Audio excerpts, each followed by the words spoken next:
what possibly Matt Barrows could have been writing about. Of course, Matt Barrows comes to you every Monday via The Athletic. It is brought to you by Stockton Honda, Northern California's #1 Honda dealer. Matt joining me, Jason Ross. Dave is off today. Matt, how are you this morning? I'm a little tired, I'm going to admit. It was a late night, but I've covered very few games like that where it's just, domination of a very good team. I think that's what makes it different. It sort of reminds me of the 2019 NFC Championship game where the 49ers just literally ran roughshod over the Green Bay Packers and only had to throw the ball 8 times in that game. Their ground game was so dominant. Raheem Mostert had a huge game. This game was a little bit of everything. I mean, that was Kyle Shanahan's point afterward, is that all 3 phases showed up in this game like never before this season. And, sometimes Shanahan, tries to play it cool after a big win and doesn't want to overplay it. After this one, he couldn't help but kind of show his excitement because I think he knew that this type of performance was there. And they'd gotten close, but the theme after the first 4 wins was always, there was more in the tank. There was more we could have done. The score was fine, but we could have scored more points. In this one, I felt like he felt the 49ers kind of had tapped out everything that they had. And that must be a really great feeling for a head coach when you see your team performing on all cylinders. Yeah, I think the only parallel from this season I would have, Matt, would be the Pittsburgh game, the way they started that, almost till about 2 minutes left in the half.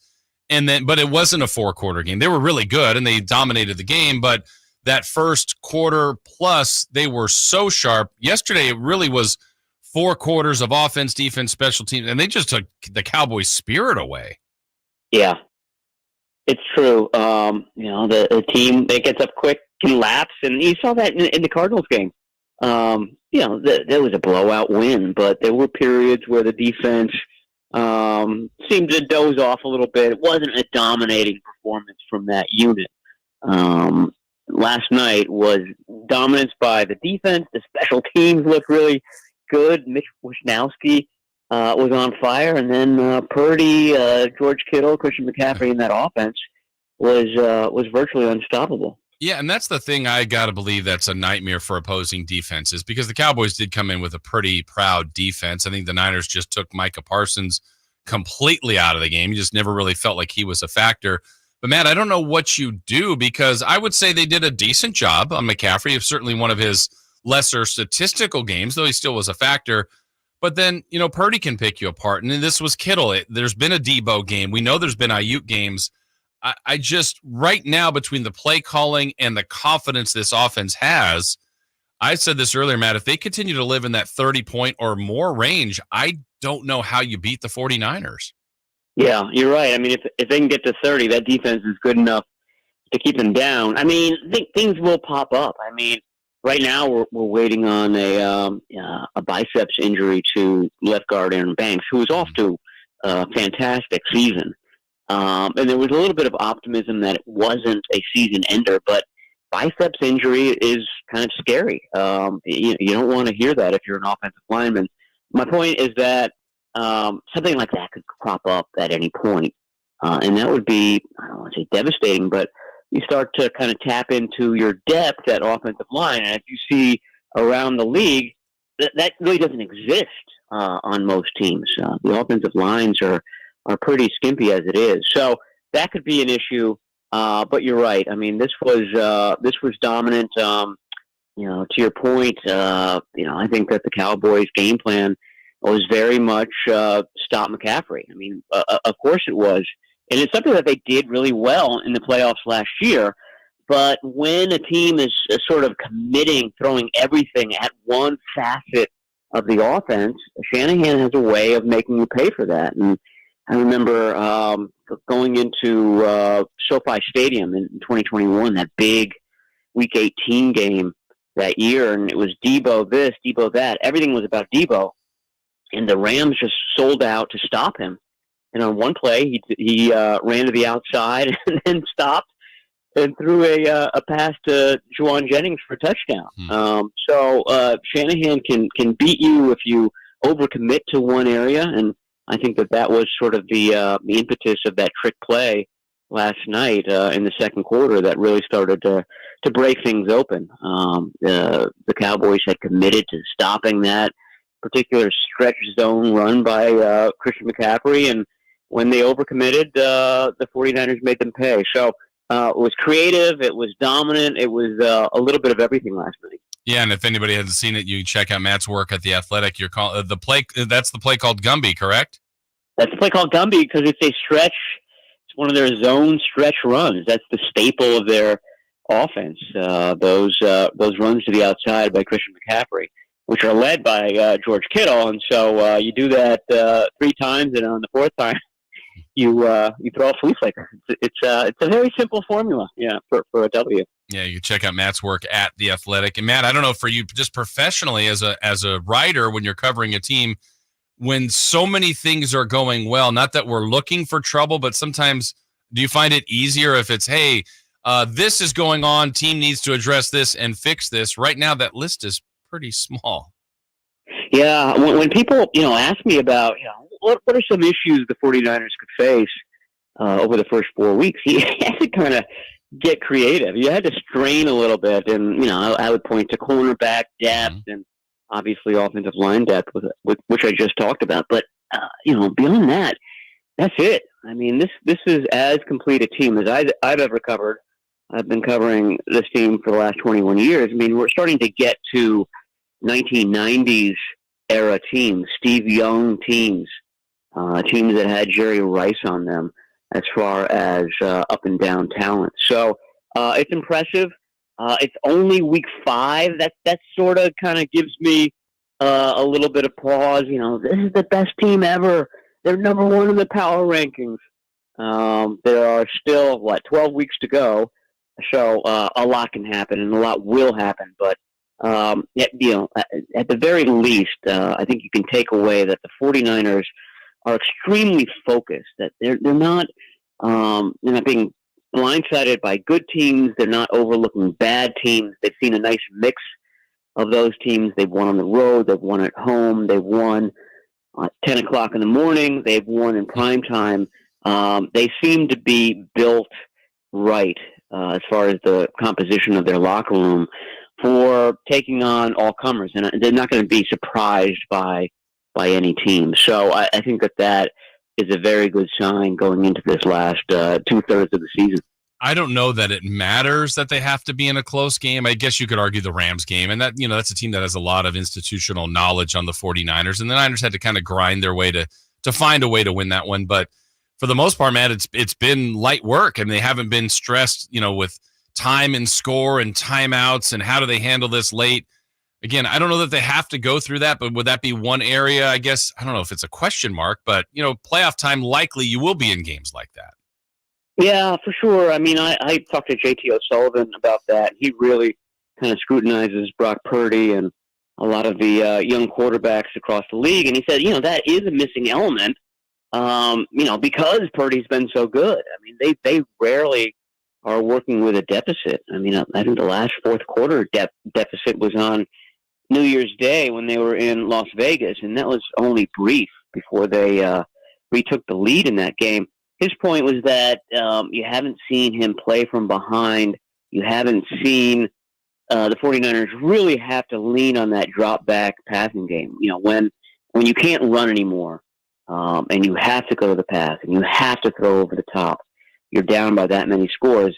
That's a scenario that Purdy hasn't been in. It potentially could be tough for him, but we just haven't seen him. And O'Sullivan's point was that, you'd rather have that crop up in week 10 in the regular season than in the NFC Championship game or something like that. I mean, everybody remembers what happened in the Super Bowl when that exact scenario came about in the fourth quarter. The 49ers were just not equipped to play that type of game.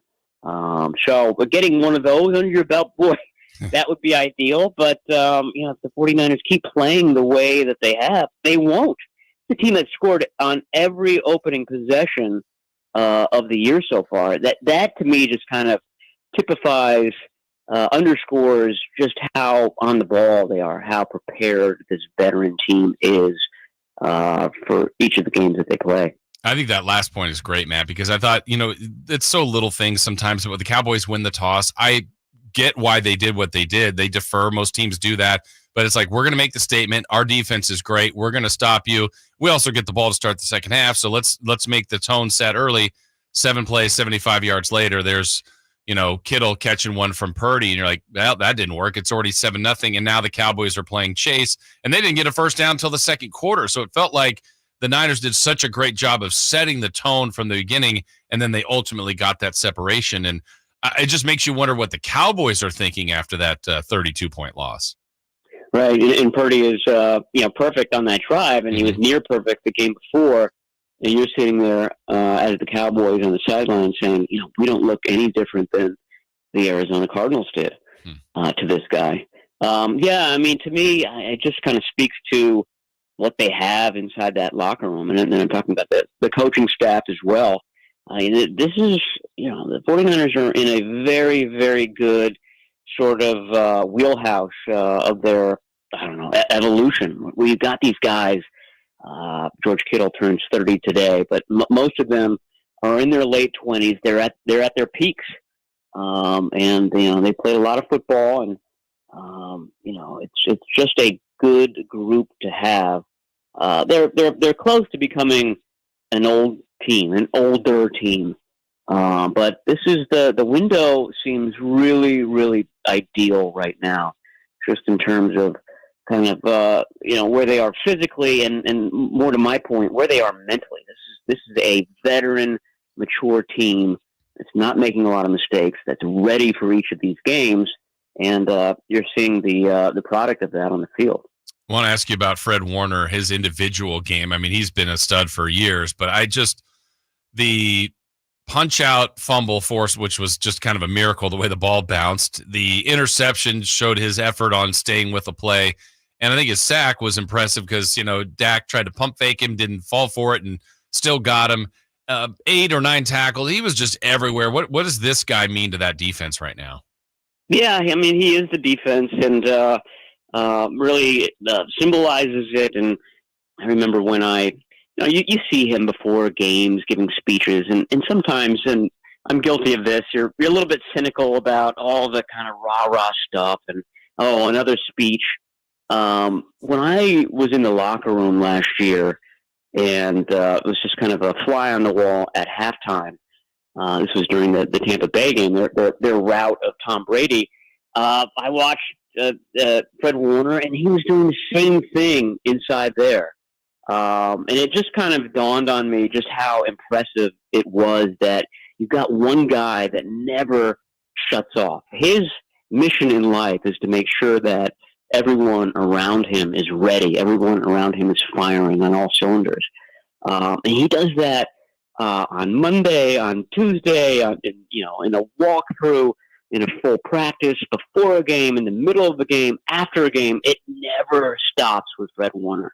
And I just think that that's impressive, that he's taken this responsibility and is going to be the guy who's always rallying everybody. And it's not just rah-rah stuff. He's rallying him with the speeches, but also with his play. He's leading the way in that regard as well.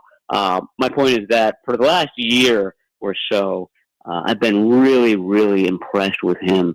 And he's really become the guy in the locker room. And this is a team with a lot of leaders, but he kind of is head and shoulders above everybody else. Last one for you as we're talking with Matt Barrows, brought to you by Stockton Honda, Northern California's #1 Honda dealer. Matt, they've got Cleveland coming up, and actually the Vikings. Do you know if they're staying? Are they staying out that way, or are they coming back between games? They're coming back because the Vikings game isn't quite an East Coast game, and it's also on Monday night, so day. They have the extra day. So I don't think that there's any plans for any East Coast stays this year, this would have been the week to do it, but that's not in the works. Okay, and then just a quick thought on the Browns. This is a team also that has a great defense, but the Niners just played one yesterday. What's your early thought on the matchup with the Browns? Yeah, I mean, coming off a big emotional win like this, it's a test of what I was just talking about, just getting everybody ready, and I could sort of heard that in the rhetoric last night. Brock Purdy was, saying, "I'm not going to get too high over this win. We've got the Cleveland Browns coming up in 7 days," and really it was close to 6 days at that point. We were getting close to midnight when they were still kind of talking and going over the game. The Browns have a good defense, a really good pass rusher, and they run the ball well. I mean, they're similar in some ways to the Cowboys, and certainly are a team that's capable of knocking anybody off. So I think that is going to be repeated over and over again this week, and again another test of just the maturity, the mental makeup of all these guys. But they passed every test so far. There's no reason to think that they're not going to pass this one. Well, it was fun. It was a clinic last night. We encourage everybody to check out Matt's work at The Athletic. Matt, thank you so much. Always look forward to talking to you on Mondays, and we'll talk to you next week. Okay, sounds good. Thank you. All right, thank you. That's the great Matt Barrows from The Athletic. Yeah, I mean, everything about last night, truly, truly impressive. We'll come back, get some reaction to Matt's comments. Still